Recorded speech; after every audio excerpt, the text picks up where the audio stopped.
अद्भुत कहानी है जो मैं आज आपको ध्यानपूर्वक सुनाऊंगा, और इसे सुनने के बाद आप ज्यादा सोचना, डरना और चिंता सब छोड़ देंगे और आपका मन खुशियों से और प्रसन्नता से भर जाएगा। तो चलिए आज की कहानी की शुरुआत करते हैं। दोस्तों, एक समय की बात है, किसी नगरी में एक युवक रहा करता था। वो युवक अत्यंत दुखी था, वो बहुत निराश था। उसे यह समझ नहीं आ रहा था कि आखिर इस दुनिया में हर व्यक्ति अपने मतलब के लिए ही क्यों जीता है। उसे हर जगह हर कोई केवल स्वार्थी नजर आता था। वह हमेशा यही सोचा करता कि उससे कोई प्यार नहीं करता, उसकी कोई परवाह नहीं करता। सब उससे मतलब के लिए अपने संबंध रखते हैं। मतलब खत्म हो जाते ही सब उसे अपने आप से दूर कर देते हैं। दोस्तों, हमारे जीवन में भी कुछ ऐसा ही होता है। हम भी हमेशा किसी न किसी का साथ ढूंढते ही रहते हैं, और जब हमें किसी का साथ नहीं मिल पाता तो हम अपने आप को अकेला महसूस करते हैं, कमजोर महसूस करते हैं। हमें लगता है कि इस दुनिया में हमारे जैसे कोई है ही नहीं, हमें कोई प्यार नहीं करता, हमारी कोई परवाह नहीं करता। लेकिन हम यह भूल जाते हैं कि अंत में तो हर किसी को अकेले ही जाना है। वह व्यक्ति अपने इस अकेलेपन से बहुत परेशान हो चुका था, जिस कारण एक दिन उसने अपना घर छोड़ दिया और एक रास्ते पर निकल पड़ा। उसके मन में कई सारे विचार थे। उन विचारों में मग्न होकर वह उस रास्ते पर आगे की ओर बढ़ता ही जा रहा था। तभी उसे रास्ते में एक आश्रम दिखाई पड़ा। वह उस आश्रम की ओर आगे बढ़ा। तभी उसने देखा कि एक गुरु अपने शिष्यों को ध्यान करना सिखा रहे हैं, और उन्हीं शिष्यों में से एक शिष्य ने अपने गुरु से कहा, है गुरु, आखिर यह ध्यान क्या है? विचारों में मग्न होकर वह उस रास्ते पर आगे की ओर बढ़ता ही जा रहा था। तभी उसे रास्ते में एक आश्रम दिखाई पड़ा। वह उस आश्रम की ओर आगे बढ़ा। तभी उसने देखा कि एक गुरु अपने शिष्यों को ध्यान करना सिखा रहे हैं, और उन्हीं शिष्यों में से एक शिष्य ने अपने गुरु से कहा, है गुरु, आखिर यह ध्यान क्या है और इस ध्यान को करने से हमें क्या लाभ? तभी वह गुरु अपने उस शिष्य के इस सवाल का जवाब देते हुए कहते हैं, पुत्र, ध्यान ही सच है, और ध्यान हमें अकेला कर देता है। हम जितने ज्यादा अकेले होते जाते हैं उतना ही हम ध्यान में उतरते चले जाते हैं, और यही अकेलापन तुम्हें सत्य के मार्ग पर ले जाता है, तुम्हें सत्य की प्राप्ति करवाता है। वह युवक आश्रम के बाहर खड़े होकर यह सब कुछ देख रहा था, सुन रहा था। जैसे ही उसने उन गुरुवर के मुख से यह सारी बातें सुनी, वह दौड़ा दौड़ा उन गुरुवर के पास आया और कहने लगा, है गुरुवर, यदि ध्यान हमें अकेला कर देता है तो इसका मतलब यह हुआ कि मैं इन सब चीजों में श्रेष्ठ हूं।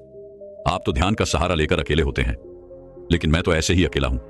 मेरा ऐसा कोई नहीं है जिसे मैं अपना कह सकूं, जो मेरी परवाह करता हो, जो मेरा ख्याल रखता हो, और मैं अपनी राह पर अकेला ही चलता चला जा रहा हूं।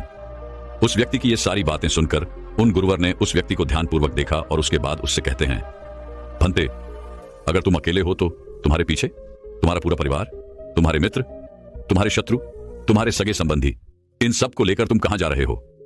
उन गुरुवर के मुख से यह बात सुनकर वह व्यक्ति चौंक उठा, और उसने तुरंत ही पीछे मुड़कर देखा तो वहां पर कोई नहीं था। तभी वह उन गुरुवर से कहता है गुरुवर, कौन है मेरे पीछे? कोई तो नहीं, न मेरे परिवार वाले, न मेरे मित्र, न मेरे शत्रु, और न ही मेरे सगी संबंधी। मैं तो सबको पीछे छोड़ आया हूं, क्योंकि कोई मुझे नहीं पूछता, कोई मेरी परवाह नहीं करता, कोई मेरा ख्याल तक नहीं रखता, यहां तक कि मेरी कोई आवाज तक नहीं सुनना चाहता। लेकिन जब किसी के ऊपर कोई समस्या आती है तो वह मुझे अवश्य याद करता है, पर बाकी समय पर वह मुझे पूछते तक नहीं। उन्हें यह तक खबर नहीं होती कि मैं किस हाल में हूं, मैं जिंदा भी हूं या नहीं। उन सबको इन सब चीजों से कोई फर्क नहीं पड़ता। उन गुरुवर ने उस व्यक्ति की यह सारी बातें ध्यानपूर्वक सुनी, और उसके बाद उस युवक से कहते हैं, भंते, तुम सही कह रहे हो, लेकिन जब तक तुम इन सभी को छोड़कर नहीं आते तब तक तुम भला अकेले कैसे हो सकते हो? वह व्यक्ति एक बार फिर से आश्चर्यचकित होकर पीछे मुड़कर देखता है, और फिर उन गुरुवर से कहता है गुरुवर, यहां पर तो कोई नहीं है, मैं अकेला ही यहां पर आया हूं। लग रहा है कि आप मेरा मजाक उड़ा रहे हैं। मेरे पीछे कोई नहीं है, आप खुद देख सकते हैं, तो फिर आप ऐसा क्यों कह रहे हैं कि जाओ और इन्हें छोड़कर आओ? जब मेरे साथ कोई है ही नहीं तो मैं भला उन्हें कहां छोड़ूं, कैसे छोड़ूं? उस युवक की ये सारी बातें सुनकर वह गुरुवर मुस्कुराने लगे, और उस युवक से कहते हैं, भंते, आखिर तुम मुझसे क्या चाहते हो? इस पर वह युवक उन गुरुवर से कहता है गुरुवर, मैं आपका शिष्य बनना चाहता हूं, मुझे कोई साथी चाहिए, मुझे अपना शिष्य बना लीजिए, मैं जीवन भर आपका आभारी रहूंगा। उस युवक की यह बातें सुनकर उन गुरुवर ने कहा, भंते, तुम चाहो तो यहां पर 1 महीने रह सकते हो, उसके बाद ही मैं यह निर्णय कर पाऊंगा कि क्या मुझे तुम्हें अपना शिष्य बनाना चाहिए या फिर नहीं। लेकिन तुम्हें मेरी एक बात माननी होगी, तुम्हें इन 30 दिनों के अंदर ध्यान का अभ्यास करना होगा। अगर तुम ये कर सकते हो तो तुम यहां पर अगले 1 महीने के लिए रुक सकते हो, अन्यथा तुम्हारे लिए यहां पर कोई जगह नहीं। उस व्यक्ति ने काफी सोच विचार कर उन गुरुवर से कहा, है गुरुवर, आप जैसा कहेंगे मैं वैसा ही करूंगा। आप चाहते हैं कि मैं इन 30 दिनों में ध्यान का अभ्यास करूं, तो मैं यह करने के लिए तैयार हूं। उस व्यक्ति ने उन गुरुवर की बात मान ली और आश्रम में ही रुक गया। अगले दिन सुबह सुबह वह गुरुवर उस व्यक्ति के पास आए और उस व्यक्ति से कहने लगे, भंते, तुम किससे बात कर रहे हो? तुम्हारा ध्यान कहां है? इस पर वह व्यक्ति जवाब देते हुए कहता है गुरुवर, मेरे साथ तो कोई नहीं है, मैं भला किससे बात करूंगा, मैं तो अकेला हूं। तभी वह गुरुवर उस व्यक्ति से कहते हैं, ठीक है, लेकिन अब ध्यान लगाओ, क्योंकि तुमने मुझे वचन दिया था कि इन 30 दिनों में तुम ध्यान का अभ्यास करोगे। उन गुरुवर के कहने पर वो व्यक्ति ध्यान करने बैठ जाता है, लेकिन पहले दिन उसे ध्यान करने में बहुत तकलीफें आती हैं, बहुत सारी परेशानियों का सामना करना पड़ता है, यहां तक कि वो ढंग से लगातार बैठ भी नहीं पा रहा था।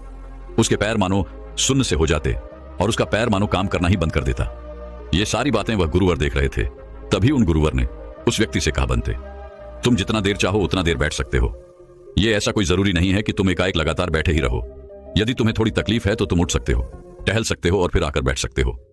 इतना कहकर वह गुरुवर वहां से चले गए। अगले दिन सुबह सुबह फिर वह उस व्यक्ति के पास आए और उस व्यक्ति से कहने लगे, भंते कौन है, किससे बातें कर रहे हो, कोई आया है क्या? उन गुरुवर की इस बात का जवाब देते हुए वह व्यक्ति उन गुरुवर से कहता है गुरुवर, यहां पर तो कोई नहीं है, आप खुद देख लीजिए, मैं भला किससे बातें करूंगा। तभी वह गुरुवर एक बार फिर उस व्यक्ति से कहते हैं, चलो ध्यान का अभ्यास करो। तभी वह व्यक्ति उन गुरुवर से कहता है गुरुवर, क्या केवल आंखें बंद करके बैठ जाना, इसे ही ध्यान कहते हैं?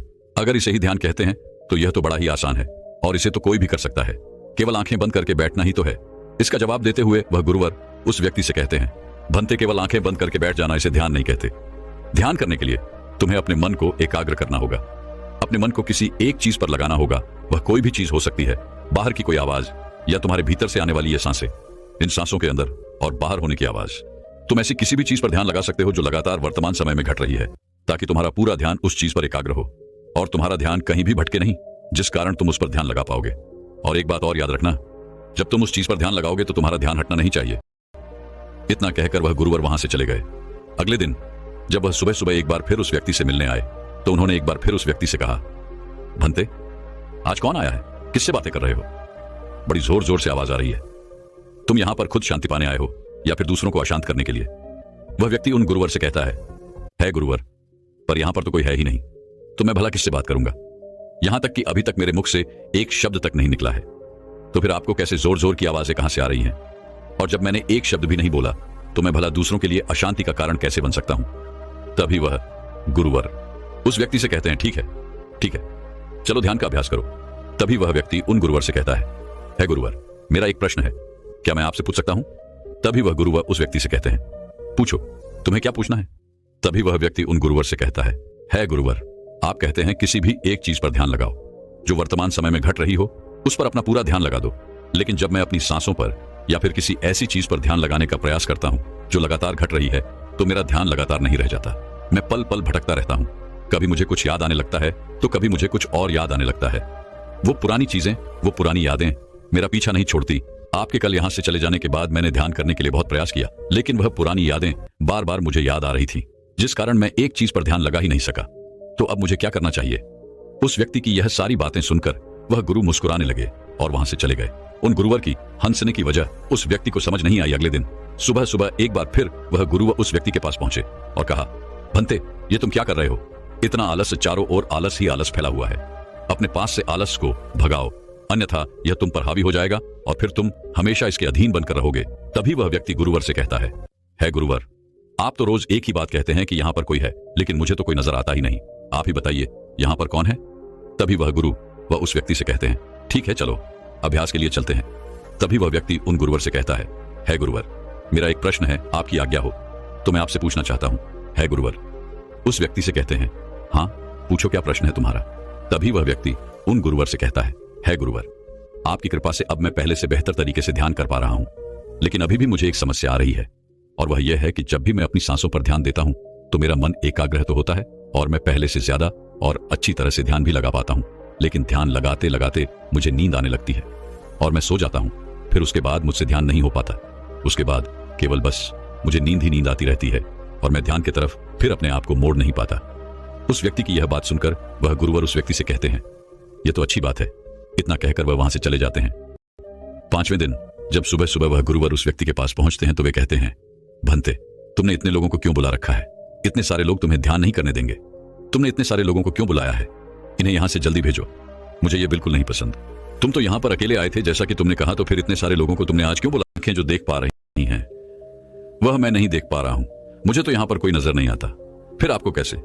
यहां पर लोग ही लोग नजर आ रहे हैं। फिर गुरुवर उस व्यक्ति से कहते हैं, अच्छा ठीक है, चलो अब ध्यान का अभ्यास करते हैं। तभी वह व्यक्ति उन गुरुवर से कहता है गुरुवर, मुझे ध्यान के वक्त नींद आती थी।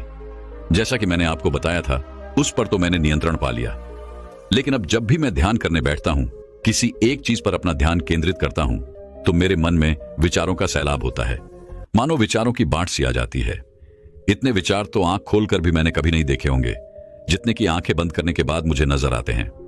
और इन विचारों में कुछ ऐसे विचार भी मेरे मन में आते हैं जिनके बारे में आज तक मैंने सोचा तक नहीं है। मुझे उनके बारे में कुछ भी नहीं पता। यह सब क्यों हो रहा है गुरुदेव? उन गुरुवर ने उस व्यक्ति की यह बात सुनकर उस व्यक्ति से कहा, अच्छा ऐसा हो रहा है। इतना कहकर वह गुरुवर वापस चले गए। अगले दिन सुबह सुबह वह गुरुवर एक डंडा लेकर उस युवक के पास पहुंचे और एक डंडा जड़ते हुए उस युवक से कहते हैं, मैंने तुम्हें पहले ही कहा है, इतने सारे लोग मुझे पसंद नहीं, तुम्हें इन्हें छोड़कर आना होगा। आखिर तुम रोज रोज इन्हें क्यों ले आते हो? इतनी भीड़ इकट्ठा करके तुम्हें क्या लाभ? आज के बाद यह यहां पर नहीं आने चाहिए, इस बात का ख्याल रखना। यदि आज के बाद यहां पर कोई भी नजर आया और तुम्हारी बक बक मुझे सुनाई पड़ी, तो मैं तुरंत ही तुम्हें इस आश्रम से निकाल दूंगा। तभी वह व्यक्ति बड़ी विनम्रता से उन गुरुवर से कहता है गुरुर, मुझे तो यह समझ नहीं आता कि मुझे कोई नजर ही नहीं आता, लेकिन आप रोज एक ही बात कहते हैं कि यहां पर मैंने भीड़ इकट्ठी कर रखी है, जिन लोगों को भी मैंने लाया है उन्हें मुझे छोड़कर आना होगा। लेकिन मैं आपसे हर रोज एक ही बात कहता हूं कि मुझे कोई नहीं नजर आता, ना ही मुझे कोई यहां पर दिखाई पड़ता है और ना ही मैं अपने मुख से एक शब्द भी निकालता हूं, लेकिन फिर भी आप कहते हैं कि आपको लोगों की आवाजें सुनाई पड़ रही हैं। तभी वह गुरुवर है उस व्यक्ति की इस बात का जवाब देते हुए कहते हैं, क्या तुम्हारे मित्र, तुम्हारे परिवार वाले, तुम्हारे सगे संबंधी, तुम्हारे शत्रु, तुम्हारी इच्छाएं, तुम्हारी वासनाएं, ये सब क्या तुमसे मिलने नहीं आते? वह व्यक्ति उन गुरुवर से कहता है, नहीं गुरुदेव, मुझसे कोई मिलने नहीं आता, मैं तो यहां पर अकेला ही आया था और अभी भी मैं अकेला ही हूं, मेरा कोई नहीं। तभी वह गुरु वह क्रोधित होकर उस झंडे से उस व्यक्ति पर एक और प्रहार करते हैं और कहते हैं, अभी बैठो, अभी ध्यान लगाओ, और यदि तुम्हारे ध्यान में कोई भी आता है तो मुझे बताओ। वह व्यक्ति उन गुरुवर की बात मान लेता है और तुरंत ही ध्यान करने बैठ जाता है। कुछ देर तक तो वह काफी शांत रहता है, लेकिन कुछ देर बाद ही वह उन गुरुवर से कहता है गुरुदेव, मेरा भाई मुझसे मिलने आया है, साथ में मेरे पिताजी भी हैं। दोनों बहुत दुखी हैं क्योंकि मैं उन्हें छोड़कर यहां जो चला आया हूं। मेरे भाई की तबीयत भी कुछ ठीक नहीं लग रही। वह मुझे बुला रहे हैं। मेरे बड़े भाई की पत्नी अर्थात मेरे भाभी मेरे बड़े भाई के साथ अच्छा व्यवहार नहीं कर रही, और तो और मेरी प्रेमिका भी आई हुई है। वह मुझसे पूछ रही है कि क्या तुम मुझसे शादी करोगे या फिर मैं किसी और से शादी कर लूं। वह भी बहुत दुखी नजर आ रही है। और इतना ही नहीं, मेरे कुछ मित्र भी पीछे खड़े हैं जिनसे मैंने कुछ कर्जे लिए थे। आज वो मुझसे अपना कर्जा मांगने आए हैं, मुझे धोखेबाज कह रहे हैं, मुझे अपशब्द बोल रहे हैं, और वो साथ में मेरे कुछ शत्रुओं को भी लाए हैं। लेकिन मेरे शत्रु मुझे मारना नहीं चाहते। वह तो यह कह रहे हैं कि तू तो पहले से ही मरा हुआ है, तुझे और क्या मारना। इतना कहकर वह व्यक्ति कुछ देर के लिए शांत हो गया, लेकिन उसी के बाद फिर कुछ देर बाद वह एक बार फिर से उन गुरुवर से कहने लगा है, गुरुवर, अब मेरे पास एक बहुत बड़ा घर है, इसे मैंने खरीद लिया है। मैं, मेरे पिता, मेरी माता, मेरा भाई, मेरी भाभी सभी इसमें बहुत मिलजुल के रह रहे हैं। हम बहुत खुश हैं। मैं अब अपने मित्रों से अत्यधिक अमीर हूं। मेरे पास बेशुमार धन दौलत है, और तो और मैंने अपनी प्रेमिका से शादी भी कर ली है और इसका जश्न मना रहे हैं। इतना कहकर वह व्यक्ति एक बार फिर शांत हो गया और फिर कुछ देर बाद और फिर एक बार उन गुरुवर से कहता है गुरुवर, मुझे कोई मारने का प्रयास कर रहा है। लगातार वो मुझ पर प्रहार कर रहा है। मैं उसका चेहरा देखने का प्रयास कर रहा हूं, लेकिन मुझे उसका चेहरा नजर नहीं आ रहा। इतना कहते कहते वह उन गुरुवर से कहता है, गुरुदेव, ये तो आप हैं जो मुझे मार रहे हैं और यह भी कह रहे हैं कि इतनी भीड़ को लेकर क्यों आए हो और इन्हें लेकर कहां जा रहे हो। मेरे साथ तुम्हें अकेले ही चलना होगा। इतना कहकर वह व्यक्ति ध्यान से उठ गया और उनको रुके चरणों में गिर पड़ा और उनसे कहने लगा, है गुरुदेव, आप सही थे। आप जो हमेशा कहते थे कि इस भीड़ को लेकर मैं कहां जा रहा हूं, आप हमेशा यही कहते थे कि इन सबको छोड़कर आओ, लेकिन मुझे कोई नजर नहीं आता था। लेकिन आज मैंने उन सबको देख लिया जिन्हें मैं अपने साथ लेकर आया था, जिन्हें मैं अपने साथ लेकर घूम रहा था। हर कोई मेरे साथ ही है, मेरे पास है। लेकिन मैं ये सोच रहा था कि आखिर मैं इतना बेचैन क्यों हूं और मेरी बेचैनी की वजह क्या है। उस व्यक्ति की यह सारी बातें उन गुरुवर ने ध्यानपूर्वक सुनी और उसके बाद वो वहां से चुपचाप उठकर चले गए। उसके बाद से वो गुरुवर उसके पास कभी नहीं आए। लेकिन वह व्यक्ति हर रोज ध्यान का अभ्यास कर रहा था और पूरे 1 महीने बाद जब वह उन गुरुवर के पास पहुंचा तो उन गुरुवर से कहने लगा है, गुरुवर, जैसा कि आप कहते थे कि मैं हमेशा अपनी भीड़ को अपने साथ लेकर घूमता हूं, तो आज मैंने उस भीड़ को विदा कर दिया है और अब मैं बिल्कुल अकेला हूं। मेरे साथ कोई नहीं, मेरे साथ आप भी नहीं है, यहां तक कि मैं खुद अपने साथ नहीं हूं। मैं एक परम शांति महसूस कर रहा हूं। अब मुझे ऐसा प्रतीत होता है कि अब मेरे जीवन में कोई समस्या नहीं है, कोई समाधान नहीं है। मैं बहुत हल्का महसूस कर रहा हूं, मैं बहुत अच्छा महसूस कर रहा हूं और इस शांति में जो आनंद है इसका क्या कहना। तभी वह गुरुवर उस व्यक्ति से कहते हैं, भंते, अगर तुम चाहो तो इस अकेलेपन को लेकर तुम अपनी दुनिया में वापस जा सकते हो। अव्याधि, तुम उस संसार में वापस भी लौट जाओ।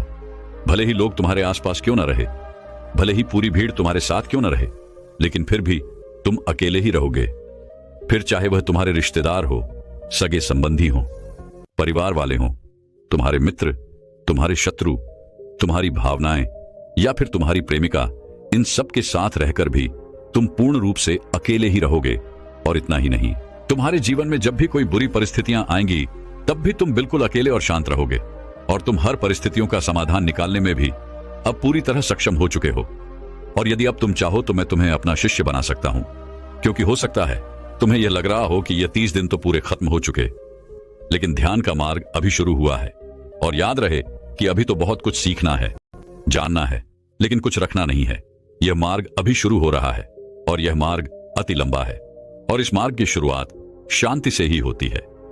तभी वह व्यक्ति उन गुरुवर को प्रणाम करता है और उनसे कहता है, हे गुरुवर, मैं अपने घर वापस लौटना चाहता हूं, अपने उस संसार में वापस जाना चाहता हूं ताकि मैं अपनी जिम्मेदारियों को निभा सकूं और साथ ही साथ इस मार्ग पर भी आगे बढ़ सकूं। यदि आपकी आज्ञा हो। इतना कहकर वह व्यक्ति शांत हो गया। तभी वह गुरु मुस्कुराने लगे और उस व्यक्ति से कहते हैं, भंते, मन शांत हो तो सब हो सकता है। तुम संसार में रहकर भी अकेले रह सकते हो, लेकिन एक बात याद रखना कि हमें सीखना बहुत कुछ है, जानना बहुत कुछ है, लेकिन रखना कुछ भी नहीं। अब तुम जा सकते हो, तुम्हारा कल्याण हो। तो दर्शकों, चलिए अब ज्यादा सोचने के ऊपर अगली कहानी की शुरुआत करते हैं। संपूर्ण मानव जाति एक दौड़ में लगी हुई है, एक ऐसी दौड़ जो कभी पूरी नहीं होती, जो उसके जन्म के साथ शुरू होती है और मरने तक उसका पीछा नहीं छोड़ती। लेकिन क्या कभी आपने ध्यान दिया है कि यह दौड़ किस चीज की है? जरा ठहरकर खुद से पूछिए कि आप किसके पीछे दौड़ रहे हैं और वास्तव में क्या यह दौड़ कभी पूरी हो सकती है? जिन भौतिक सुख सुविधाओं को इकट्ठे करने में इंसान लगा रहता है, क्या वास्तव में वो भौतिक सुख सुविधाएं उसे शांति या फिर आनंद प्रदान कर सकती है?